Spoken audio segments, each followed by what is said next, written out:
Absolute value रॅशनलायझेशनच्या नंतरचा पुढचा आणि शेवटचा मुद्दा. If X is a real number then absolute value of X कशाला म्हणायचं? Is the distance from 0 on the number line. आता आपल्याला माहिती आहे नंबर लाईन, या पद्धतीने आपण नंबर लाईन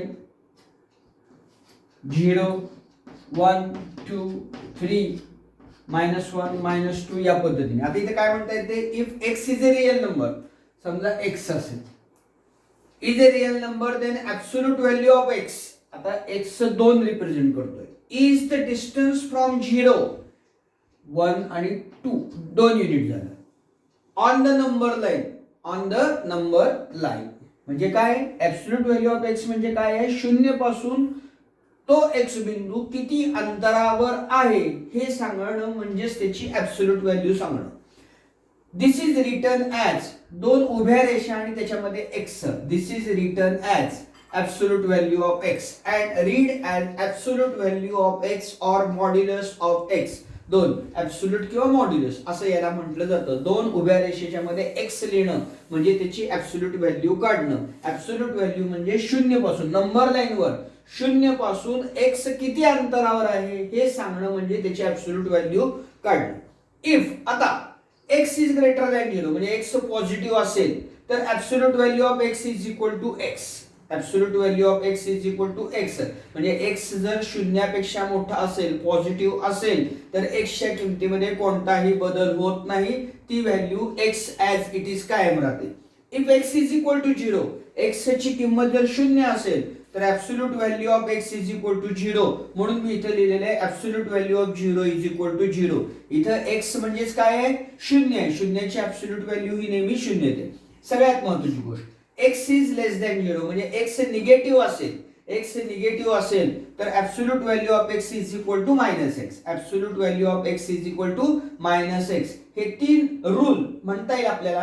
हे रूल फॉलो करणं गरजेचं आहे आणि हे रूल एमसीक्यू मध्ये तुम्हाला विचारले जाऊ शकतात. त्यामुळं डेफिनेशन कधी विचारत नाही परंतु रूल मात्र एमसीक्यू मल्टिपल चॉईस क्वेश्चन मध्ये विचारले जाऊ शकतात.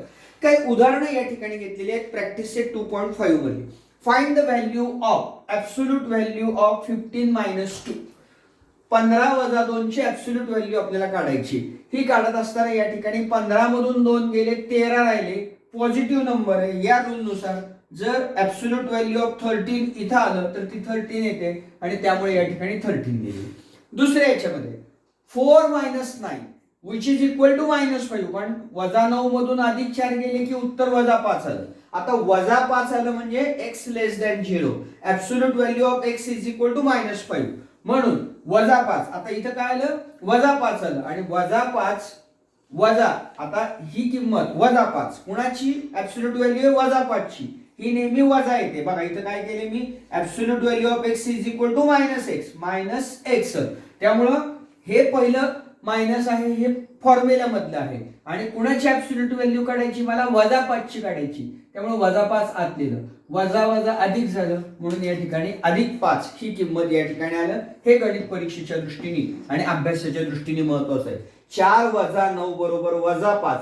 Absolute value of -5 that is minus of -5 which is equal to +5. त्यामुळे हे गणित माझ्या दृष्टीने महत्वाचं आहे. Next, absolute value of 7 into absolute value of -4. 7 आता इथं परत minus of -4 so 7 into 4 that is equal to 28. जोपर्यंत आपल्या लक्षात येत नाही तोपर्यंत 4 व्यवस्थित करून एखादी स्टेप जास्त झाली तरी चालेल त्या पद्धतीने लिहायचं. 7 absolute value of -4 is minus of -4 so 7 into 4 that is equal to 28. Now we have to solve equation. Absolute value of 3x - 5 which is equal to 1. आता ही इक्वेशन सॉल्व करताना काय करायचंय? 3x - 5 is equal to 1. हे equation solve करत असताना absolute value of 3x - 5 which is equal to ±1. एकदा +1 घेतलं 3x - 5 is equal to 1 और 3x - 5 इज इक्वल टू -1. एकदा +1 एकदा -1 आणि नेहमीप्रमाणे समीकरण 3x इज इक्वल टू 1 हे -5 तिकडे गेले की +5 झाले. So 3x is equal to 6. x is equal to 6 divided by 3 x is equal to 2 और 3x इज इक्वल टू -1. हे -5 तिकडे गेले की +5 झाले. So 3x is equal to 4. So x is equal to 4 divided by 3. So x is equal to 4 divided by 3. So value of x is equal to 2 or x is equal to 4 divided by 3 and that is the answer for this question. अशा पद्धतीने equation हे आपण सोडवू शकतो. एकदा plus आणि एकदा minus या पद्धतीने इक्वेट करायचं आणि उत्तर काढायचं. 7 minus 2x is equal to 5. 7 minus 2x is equal to 5 equation घेतलं. So 7 minus 2x is equal to +5 or 7 minus 2x is equal to -5. So minus 2x is equal to 5 हे इकडे गेले की -7 or minus 2x is equal to -5 हे या बाजूला गेले की -7 झाले. So minus 2x is equal to -2 or minus 2x is equal to -12. -5 -7 यांची ऍडिशन झाली -12. So 2x is equal to 2 दोन्ही बाजूचं मायनस चिन्ह गेलं और 2x is equal to 12 दोन्ही बाजूचं मायनस चिन्ह गेलं. So x is equal to 2/2 or x is equal to 12 divided by 2. 2 gets cancelled, x is equal to 1 or x is equal to 2 into 2 divided by 12. 12 divided by 2 that is 6. So x is equal to 6. It is also an important. Now this is an important. So 8 minus x divided by 2 is equal to 5. 8 minus x divided by 2 is equal to +5 or 8 minus x divided by 2 is equal to -5. So 8 minus x multiplication, cross multiplication 10. 8 minus x minus 5 into 2 that is -10. So minus x is equal to 10. हे 8 तिकडे गेले की वजा झाले. So minus x is equal to 2 and x is equal to 2. 8 minus x is equal to -10. Minus x is equal to -10 minus 8. Minus x is equal to -18. x is equal to 18. ही दोन्ही गणित ही परीक्षेच्या दृष्टीने आपल्याला महत्त्वाची सांगता येते आणि याच्यानंतर थेट आता आपण कुठे चाललेलो आहे प्रॉब्लेम सेट 2. पेज नंबर 34 वर जे ऍक्टिव्हिटी 1 आणि ऍक्टिव्हिटी 2 दिलेले आहेत ऍक्च्युली त्या तुम्हाला सोडवायला काही हरकत नाही, परंतु या सिलेबस मध्ये मात्र नाही आहे, त्या ओमिट केलेल्या. यानंतर प्रॉब्लेम सेट 2 कडे आपण. पहिला प्रश्न, choose the correct alternative answer for the questions given below. Which one of is an irrational number? आता इरॅशनल नंबर आपल्याला काढायचा आहे. पहिला पर्याय जर बघितला तर तो 16/25 आहे. आपल्याला माहिती आहे 16चे वर्गमूळ निघतं 4/5 प्लस मायनस या पद्धतीने या ठिकाणी उत्तर त्याचं मिळू शकेल. त्यामुळे हा रॅशनल नंबर झाला. त्यानंतर 3 डिवायडेड बाय 9 1/3 हा पण रॅशनल नंबर झाला. आणि 196 हा कशाचा वर्ग आहे या ठिकाणी जर आपण पाहिलं 14चा.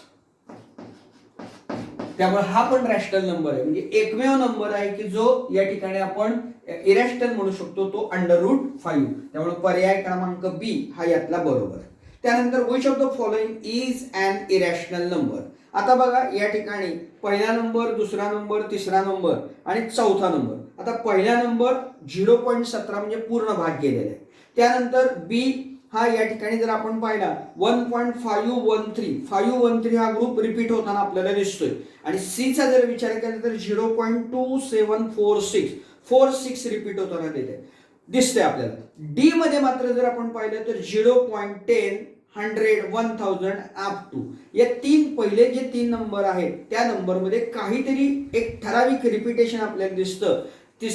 चौथ्यामध्ये मात्र तसं काही दिसत नाही, त्यामुळे तो इरॅशनल नंबर आपल्याला सांगता येईल. Decimal expansion of the which of the following is a non-terminating recurring type? आता हा खरं ऍक्च्युली तुम्ही सोडवायला पाहिजे प्रश्न, तरी पण उत्तर सांगतो याचं 3/11 3 divided by 11 is the number having non-terminating recurring expansion. त्यामुळे हा जरा व्यवस्थित तुम्ही सोडवून पहा. Every point on a number line represent which of the following number? Natural number, irrational number, rational number आणि रिअल नंबर. यामध्ये उत्तर तो नॅचरल असतोच, इरॅशनल असतोच आणि रॅशनल पण असतो, पण सगळ्यात महत्त्वाचं तो रिअल नंबर या ठिकाणी असतो. रिअल नंबर हा सगळ्यात मोठा सेट या ठिकाणी आपल्याला सांगता येतो. The number 0.4 dot in P divided by Q can be return as 0.4 dot can be written in the decimal expansion that is p divided by q. आता हा थोडासा डोक्याला विचार जर केला तर आपल्या लक्षात येईल की 0.4 म्हणजे 4 सतत रिपीट व्हायला पाहिजे.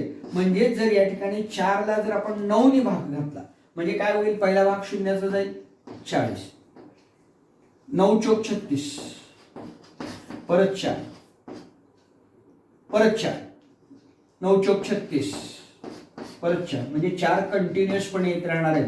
म्हणजे 0.4 हे लिहिताना 4 divided by 9 in P divided by Q form मध्ये आपण लिहू शकतो. हा पण इंटरेस्टिंग क्वेश्चन या ठिकाणी आहे.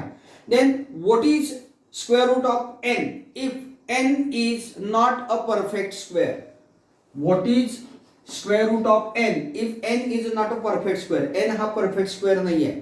whether it is a natural number, it is a rational number, it is irrational number or all three option A, B, C are correct. हा जर या ठिकाणी परफेक्ट स्क्वेअर नसेल तर तो नॅचरल नंबर असू शकेल, रॅशनल नंबर असू शकेल किंवा इरॅशनल नंबर या ठिकाणी असू शकेल. फॉर एक्झाम्पल एक आपण जर घेतलं एन इज इक्वल टू घे. आता हा नॅचरल नंबर झाला, हा रॅशनल नंबर झाला आणि इरॅशनल नंबर पण झाला. म्हणजेच या ठिकाणी हा नंबर या ठिकाणी परफेक्ट स्क्वेअर. आता इथे परफेक्ट स्क्वेअरचा जर विचार केला तर √2 1, कारण एकचा वर्ग जर केला तर तो 1 येतो आणि एकचं वर्गमूळ जर आपण घेतलं तर ते अंडर. पण 2 जर घेतलं या ठिकाणी तर it is a natural number, it is a rational number and it is an irrational number. त्यामुळं या ठिकाणी आपण 2 हा परफेक्ट स्क्वेअर नाहीये. मगाशी 1 थोडासा स्क्वेअर मध्ये घेताना प्रॉब्लेम होतो, पण 2 जर घेतला N is not a perfect square, 2 हा परफेक्ट स्क्वेअर नाही. त्यामुळे तो नॅचरल नंबर पण आहे, रॅशनल नंबर पण आहे आणि इरॅशनल नंबर पण आहे. त्यामुळे option A, B, C are all correct options.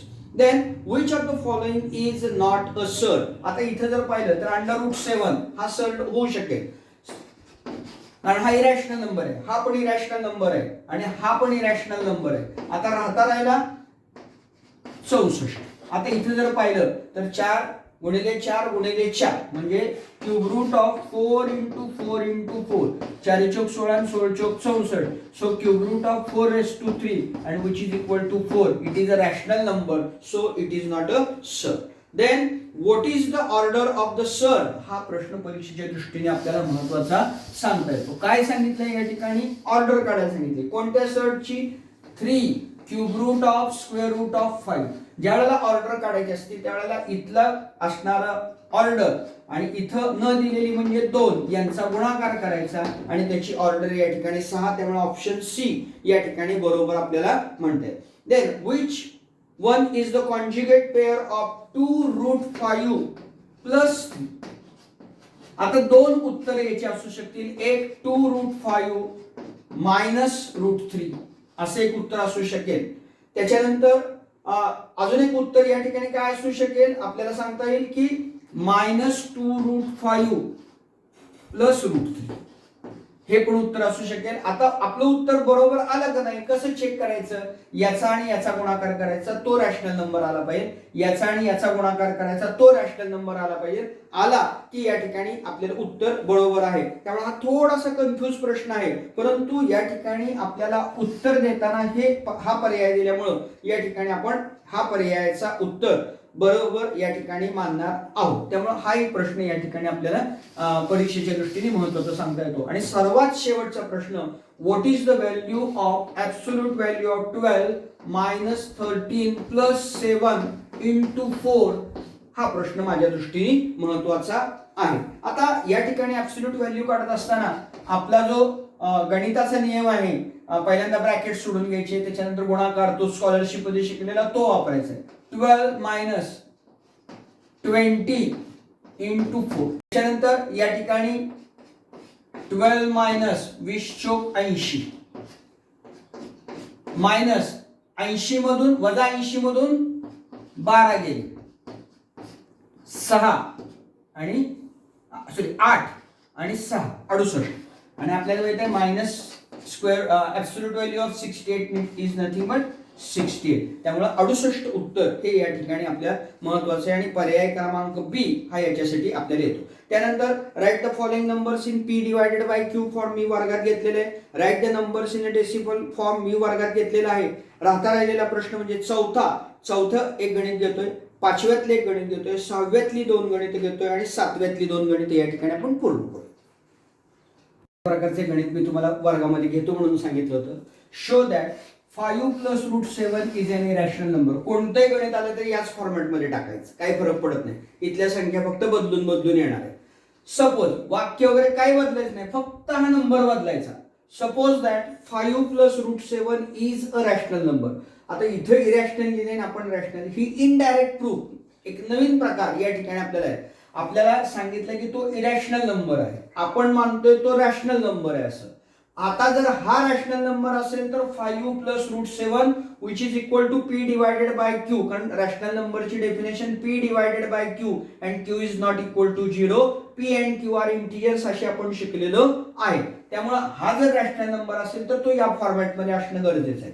मग आपण पुढच्या स्टेपला काय केलं, रूट 7 एका बाजूला ठेवलं, पी डिवायडेड बाय क्यू -5 एका बाजूला घेतलं. आता बघा पी क्यू इंटिजर आहे, -5 हा पण इंटिजर झाला, म्हणजे ह्या पूर्ण बाजूचं here LHS of above equation p divided by q -5 is rational.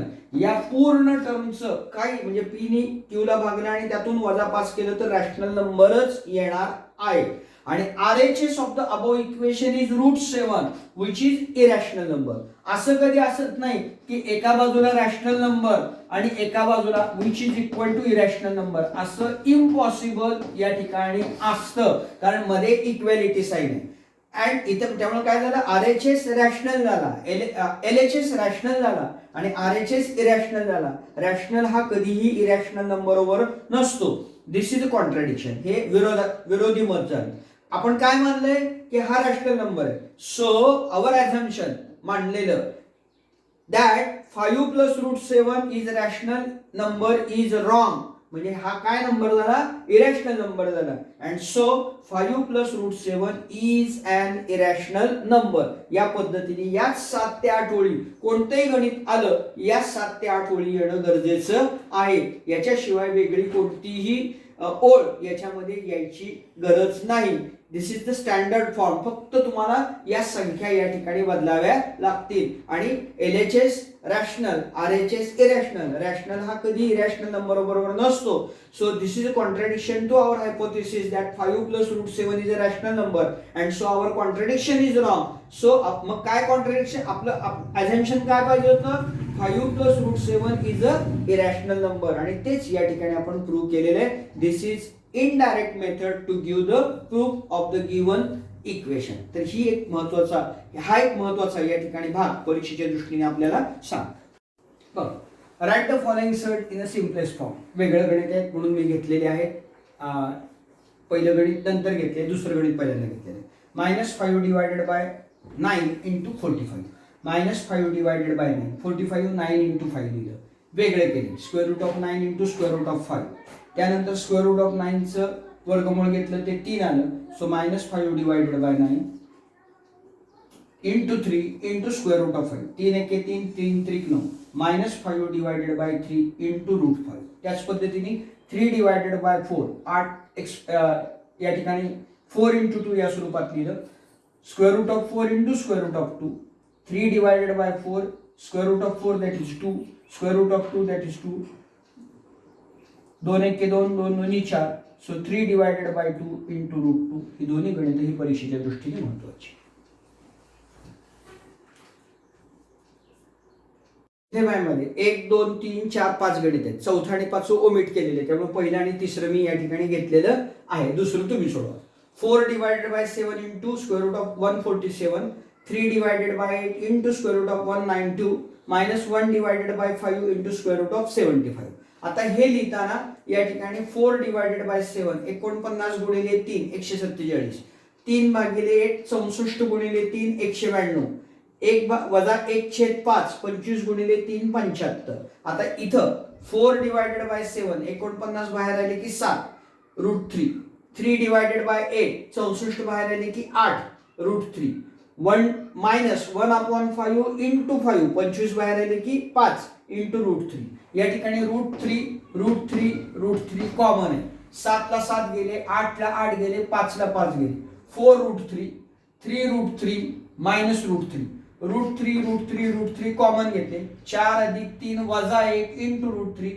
4 आणि 3 7, 7 मधून 1 गेला, 6 राहिले. 7 into root 3 and that is the simplification of given answer.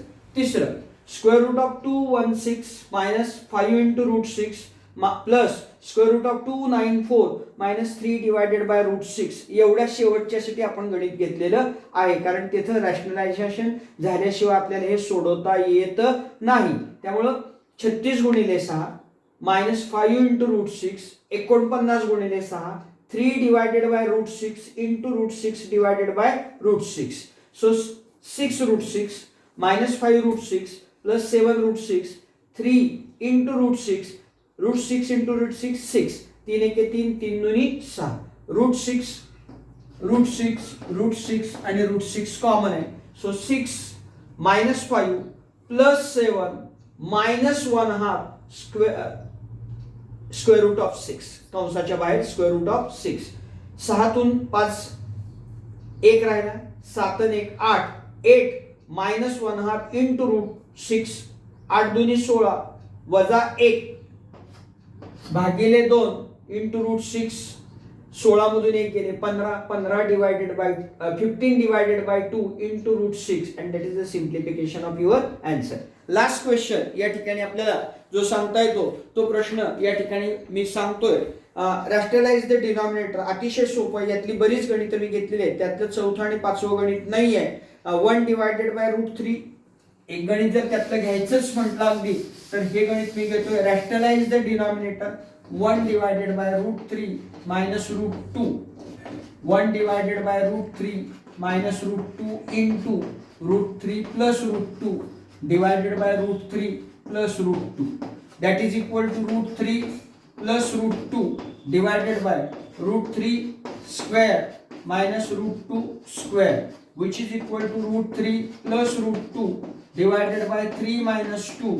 So root 3 plus root 2 divided by 1 and that is the answer for your question. आणि अशा पद्धतीने या ठिकाणी आपण प्रॉब्लेम सेट 2 म्हणजे तुमचा जो परीक्षेसाठीचा जो नेमून दिलेला अभ्यास आहे तो या ठिकाणी आपण पूर्ण केलेला आहे. आणि निश्चितपणे तुम्हाला या सगळ्या गोष्टींचा उपयोग हा परीक्षेमध्ये गणित सोडवण्यासाठी होणार आहे. आणि ही गणित ज्यावेळेस तुम्ही सोडवताल त्यावेळेला या ठिकाणी आपल्याला लक्षात येईल की कशा पद्धतीने आपण गणित सोडवणं गरजेचं आहे. आता हे उत्तर लिहिताना रूट 3 प्लस 2 डिवायडेड बाय 1 लिहिलं तरी चालतंय किंवा रूट 3 प्लस रूट 2 मी मागं तुम्हाला सांगितलंय या दोन्ही पद्धतीमध्ये चालतं. या पद्धतीने हा आपला अभ्यास पूर्ण झालेला आहे.